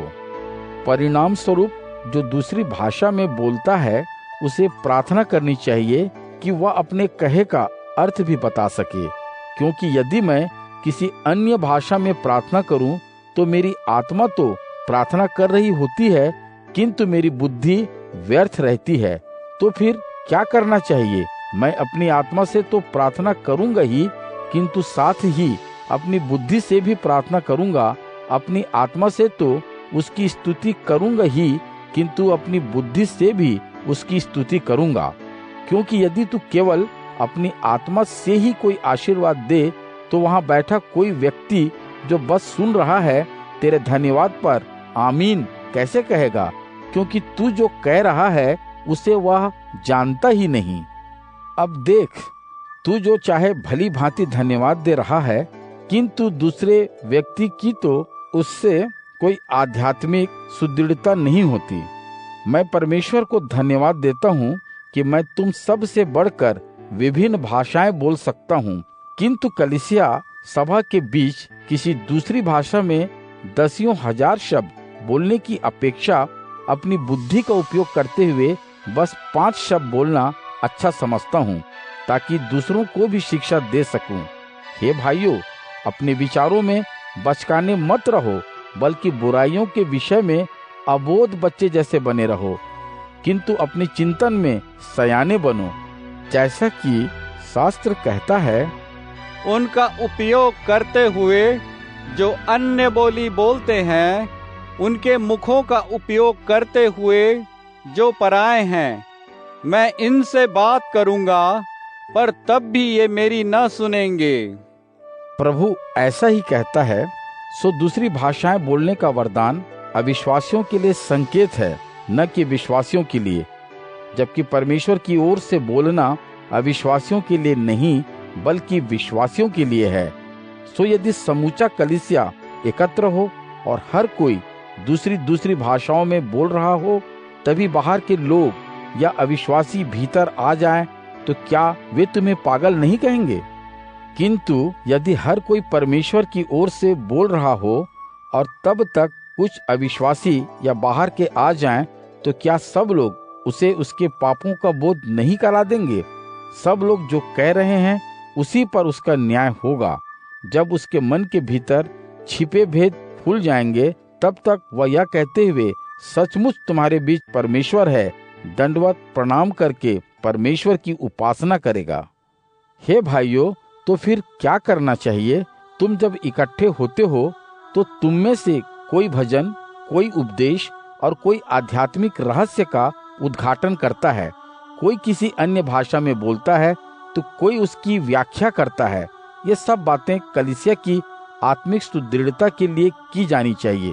यदि किसी अन्य भाषा में बोलना है तो अधिक से अधिक 2 या 3 को ही बोलना चाहिए, बारी बारी एक एक करके, और जो कुछ कहा गया है एक को उसकी व्याख्या करनी चाहिए। यदि वहाँ व्याख्या करने वाला कोई न हो तो बोलने वाले को चाहिए कि वह सभा में चुप ही रहे और फिर उसे अपने आप से और परमेश्वर से ही बातें करनी चाहिए।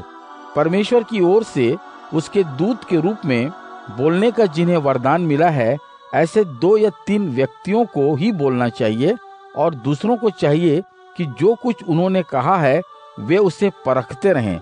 यदि वहाँ किसी बैठे हुए पर किसी बात का रहस्य उद्घाटन होता है तो परमेश्वर की ओर से बोल रहे पहले वक्ता को चुप हो जाना चाहिए, क्योंकि तुम एक एक करके परमेश्वर की ओर से बोल सकते हो, ताकि सभी लोग सीखें और प्रोत्साहित हों।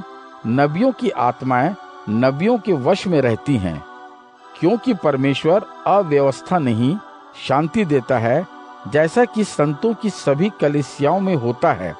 स्त्रियों को चाहिए कि वे सभाओं में चुप रहें, क्योंकि उन्हें बोलने की अनुमति नहीं है, बल्कि जैसा कि व्यवस्था के विधान में भी कहा गया है, उन्हें दबकर रहना चाहिए।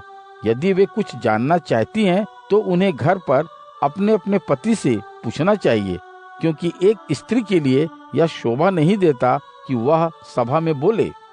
क्या परमेश्वर का वचन तुमसे उत्पन्न हुआ या वह मात्र तुम तक पहुंचा? निश्चित ही नहीं। यदि कोई सोचता है कि वह नबी है अथवा उसे आध्यात्मिक वरदान प्राप्त है, तो उसे पहचान लेना चाहिए कि मैं तुम्हें जो कुछ लिख रहा हूँ वह प्रभु का आदेश है। सो यदि कोई इसे नहीं पहचान पाता तो उसे भी नहीं पहचाना जाएगा। इसलिए हे मेरे भाइयों, परमेश्वर की ओर से बोलने को तत्पर रहो, तथा दूसरी भाषाओं में बोलने वाले को भी मत रोको, किंतु ये सभी बातें सही ढंग से और व्यवस्था अनुसार की जानी चाहिए। पहला कुरिन्थियों अध्याय 15। हे भाइयों, अब मैं तुम्हें उस सुसमाचार की याद दिलाना चाहता हूँ जिसे मैंने तुम्हें सुनाया था और तुमने भी जिसे ग्रहण किया था और जिसमें तुम निरंतर स्थिर बने हुए हो, और जिसके द्वारा तुम्हारा उद्धार भी हो रहा है, बशर्ते तुम उन शब्दों को जिनका मैंने तुम्हें आदेश दिया था अपने में दृढ़ता से थामे रखो, नहीं तो तुम्हारा विश्वास धारण करना ही बेकार गया। जो सर्वप्रथम बात मुझे प्राप्त हुई थी उसे मैंने तुम तक पहुंचा दिया कि शास्त्रों के अनुसार मसीह हमारे पापों के लिए मरा और उसे दफना दिया गया, और शास्त्र कहता है कि फिर तीसरे दिन उसे जिलाकर उठा दिया गया। और फिर वह पतरस के सामने प्रकट हुआ और उसके बाद 12 प्रेरितों को उसने दर्शन दिए। फिर वह 500 से भी अधिक भाइयों को एक साथ दिखाई दिया। उनमें से बहुतेरे आज तक जीवित हैं, यद्यपि कुछ की मृत्यु भी हो चुकी है। इसके बाद वह याकूब के सामने प्रकट हुआ और तब उसने सभी प्रेरितों को फिर दर्शन दिए, और सबसे अंत में उसने मुझे भी दर्शन दिए। मैं तो समय से पूर्व असामान्य जन्मे सतमासे बच्चे जैसा हूँ, क्योंकि मैं तो प्रेरितों में सबसे छोटा हूँ। यहाँ तक कि मैं तो प्रेरित कहलाने योग्य भी नहीं हूँ, क्योंकि मैं तो परमेश्वर की कलीसिया को सताया करता था। किंतु परमेश्वर के अनुग्रह से मैं वैसा बना हूँ जैसा आज हूँ। मुझ पर उसका अनुग्रह बेकार नहीं गया। मैंने तो उन सब से बढ़ चढ़कर परिश्रम किया है, यद्यपि वह परिश्रम करने वाला मैं नहीं था, बल्कि परमेश्वर का वह अनुग्रह था जो मेरे साथ रहता था। सो चाहे तुम्हें मैंने उपदेश दिया हो, चाहे उन्होंने, हम सब यही उपदेश देते हैं और इसी पर तुमने विश्वास किया है। किंतु जबकि मसीह को मरे हुओं में से पुनरुत्थापित किया गया, तो तुम में से कुछ ऐसा क्यों कहते हो कि मृत्यु के बाद फिर से जी उठना संभव नहीं है? और यदि मृत्यु के बाद जी उठना है ही नहीं, तो फिर मसीह भी मृत्यु के बाद नहीं जिलाया गया। और यदि मसीह को नहीं जिलाया गया तो हमारा उपदेश देना बेकार है और तुम्हारा विश्वास भी बेकार है, और हम भी फिर तो परमेश्वर के बारे में झूठे गवाह ठहरते हैं, क्योंकि हमने परमेश्वर के सामने कसम उठाकर यह साक्षी दी है कि उसने मसीह को मरे हुओं में से जिलाया। किंतु उनके कथन के अनुसार यदि मरे हुए जिलाए नहीं जाते तो फिर परमेश्वर ने मसीह को भी नहीं जिलाया, क्योंकि यदि मरे हुए नहीं जिलाए जाते हैं तो मसीह को भी नहीं जिलाया गया। और यदि मसीह को फिर से जीवित नहीं किया गया है, फिर तो तुम्हारा विश्वास ही निरर्थक है और तुम अभी भी अपने पापों में फंसे हो। हाँ, फिर तो जिन्होंने मसीह के लिए अपने प्राण दे दिए वे यूं ही नष्ट हुए।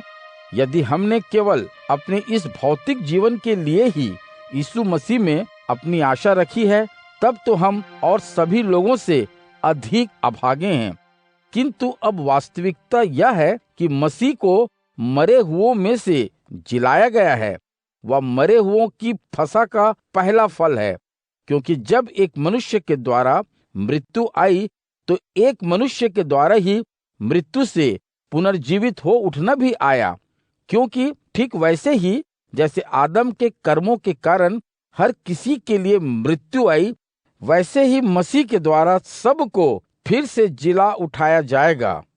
किंतु हर एक को उसके अपने कर्म के अनुसार, सबसे पहले मसीह को जो फसल का पहला फल है, और फिर उसके पुनः आगमन पर उनको जो मसीह के हैं। इसके बाद जब मसीह सभी शासकों, अधिकारियों, हर प्रकार की शक्तियों का अंत करके राज्य को परम पिता परमेश्वर के हाथों सौंप देगा, तब प्रलय हो जाएगी।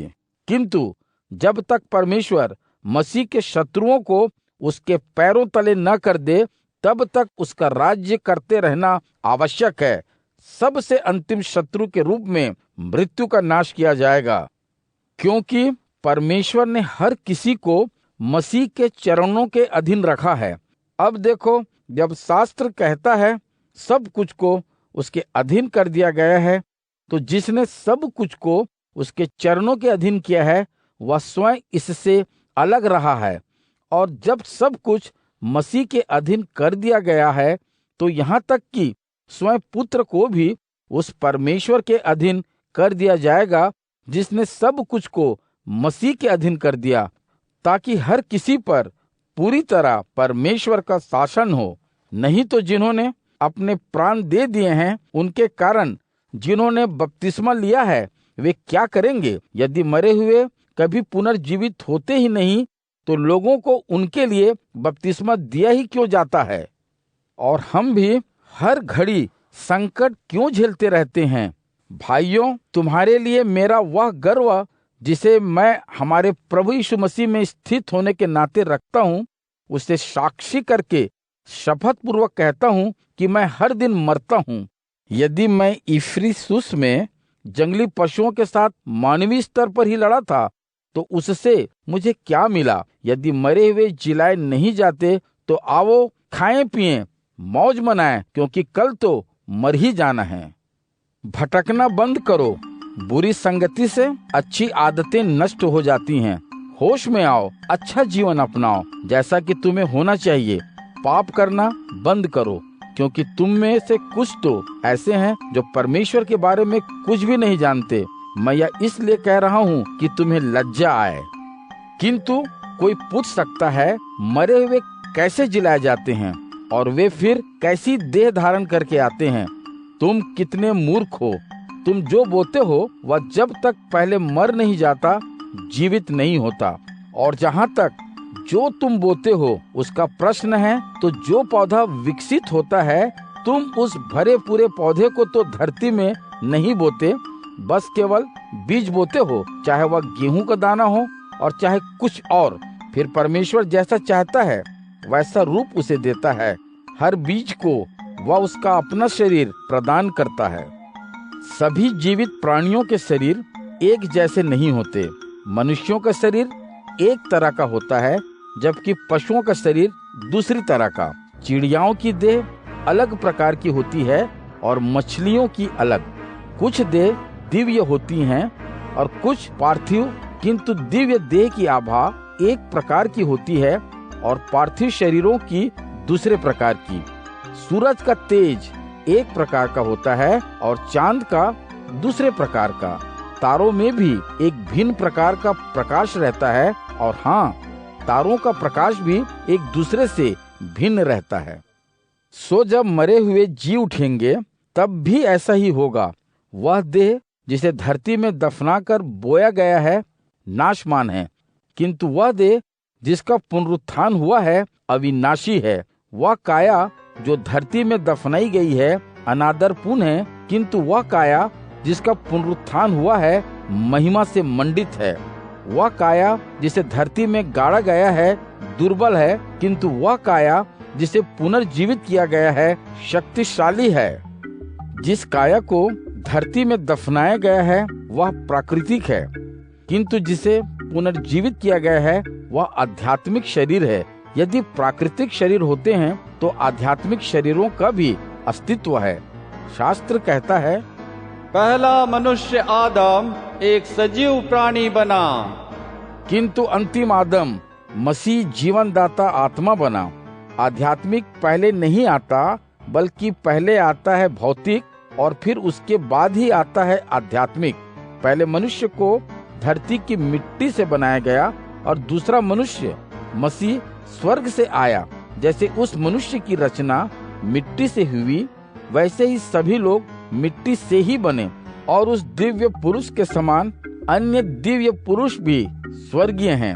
सो जैसे हम उस मिट्टी से बने का रूप धारण करते हैं, वैसे ही उस स्वर्गीय का रूप भी हम धारण करेंगे। हे भाइयों, मैं तुम्हें यह बता रहा हूँ, मांस और लहू हमारे ये पार्थिव शरीर परमेश्वर के राज्य के उत्तराधिकार नहीं पा सकते, और न ही जो विनाशमान है वह अविनाशी का उत्तराधिकारी हो सकता है। सुनो, मैं तुम्हें एक रहस्यपूर्ण सत्य बताता हूँ, हम सभी मरेंगे नहीं, बल्कि हम सब बदल दिए जाएंगे। जब अंतिम तुरही बजेगी तब पलक झपकते एक क्षण में ही ऐसा हो जाएगा, क्योंकि तुरही बजेगी और मरे हुए अमर होकर जी उठेंगे और हम जो अभी जीवित हैं बदल दिए जाएंगे। क्योंकि इस नाशवान देह का अविनाशी चोले को धारण करना आवश्यक है और इस मरणशील काया का अमर चोला धारण कर लेना अनिवार्य है। सो जब यह नाशवान देह अविनाशी चोले को धारण कर लेगी और वह मरणशील काया अमर चोले को ग्रहण कर लेगी, तो शास्त्र का लिखा यह पूरा हो जाएगा, विजय ने मृत्यु को निगल लिया है।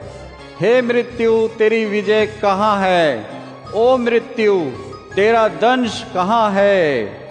पाप मृत्यु का दंश है और पाप को शक्ति मिलती है व्यवस्था से, किंतु परमेश्वर का धन्यवाद है जो प्रभु यीशु मसीह के द्वारा हमें विजय दिलाता है।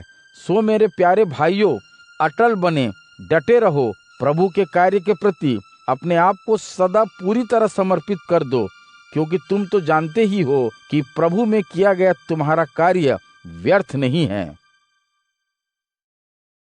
पहला कुरिन्थियों अध्याय 16। अब देखो, संतों के लिए दान इकट्ठा करने के बारे में मैंने गलातिया की कलीसियाओं को जो आदेश दिया है, तुम भी वैसा ही करो। हर रविवार को अपनी आय में से कुछ न कुछ अपने घर पर ही इकट्ठा करते रहो, ताकि जब मैं आऊं उस समय दान इकट्ठा न करना पड़े। मेरे वहां पहुंचने पर जिस किसी व्यक्ति को तुम चाहोगे, मैं उसे परिचय पत्र देकर तुम्हारा उपहार यरूशलेम ले जाने के लिए भेज दूंगा, और यदि मेरा जाना भी उचित हुआ तो वे मेरे साथ ही चले जाएंगे।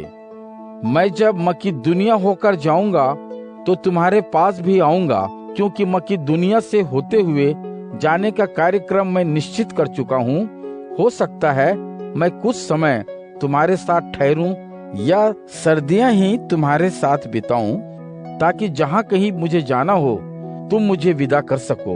मैं यह तो नहीं चाहता कि वहां से जाते जाते ही बस तुमसे मिल लूं, बल्कि मुझे तो आशा है कि मैं यदि प्रभु ने चाहा तो कुछ समय तुम्हारे साथ रहूंगा भी। मैं पिन्तेकुस्त के उत्सव तक इफिसुस में ही ठहरूंगा, क्योंकि ठोस काम करने की संभावनाओं का वहाँ बड़ा द्वार खुला है, और फिर वहाँ मेरे विरोधी भी तो बहुत से हैं। यदि तीमुथियुस आ पहुँचे तो ध्यान रखना उसे तुम्हारे साथ कष्ट न हो, क्योंकि मेरे समान ही वह भी प्रभु का काम कर रहा है। इसलिए कोई भी उसे छोटा न समझे। उसे उसकी यात्रा पर शांति के साथ विदा करना, ताकि वहां मेरे पास आ पहुंचे। मैं दूसरे भाइयों के साथ उसके आने की प्रतीक्षा कर रहा हूं। अब हमारे भाई अपुल्लोस की बात यह है कि मैंने उसे दूसरे भाइयों के साथ तुम्हारे पास जाने को अत्यधिक प्रोत्साहित किया है, किंतु परमेश्वर की यह इच्छा बिल्कुल नहीं थी कि वह अभी तुम्हारे पास आता। सो अवसर पाते ही वह आ जाएगा। सावधान रहो, दृढ़ता के साथ अपने विश्वास में अटल बने रहो, साहसी बनो, शक्तिशाली बनो। तुम जो कुछ करो प्रेम से करो। तुम लोग स्तिफनुस के घराने को तो जानते ही हो, वे अखाया की फसल के पहले फल है। उन्होंने परमेश्वर के पुरुषों की सेवा का बीड़ा उठाया है। सो भाइयों, तुमसे मेरा निवेदन है कि तुम लोग भी अपने आप को ऐसे लोगों की और हर उस व्यक्ति की अगुवाई में सौंप दो जो इस काम से जुड़ता है और प्रभु के लिए परिश्रम करता है। स्तिफनुस, फुर्तुनातुस और अखईकुस की उपस्थिति से मैं प्रसन्न हूँ, क्योंकि मेरे लिए जो तुम नहीं कर सके वह उन्होंने कर दिखाया। उन्होंने मेरी तथा तुम्हारी आत्मा को आनंदित किया है। इसलिए ऐसे लोगों का सम्मान करो। एशिया प्रांत की कलीसियाओं की ओर से तुम्हें प्रभु में नमस्कार। अक्विला और प्रिस्किल्ला, उनके घर पर एकत्र होने वाली कलीसिया की ओर से तुम्हें हार्दिक नमस्कार। सभी बंधुओं की ओर से तुम्हें नमस्कार। पवित्र चुंबन के साथ तुम आपस में एक दूसरे का सत्कार करो। मैं पौलुस तुम्हें अपने हाथों से नमस्कार लिख रहा हूँ। यदि कोई प्रभु में प्रेम नहीं रखे तो उसे अभिशाप मिले। हे प्रभु, आवो। प्रभु यीशु मसीह का अनुग्रह तुम्हें प्राप्त हो। यीशु मसीह में तुम्हारे प्रति मेरा प्रेम सबके साथ रहे।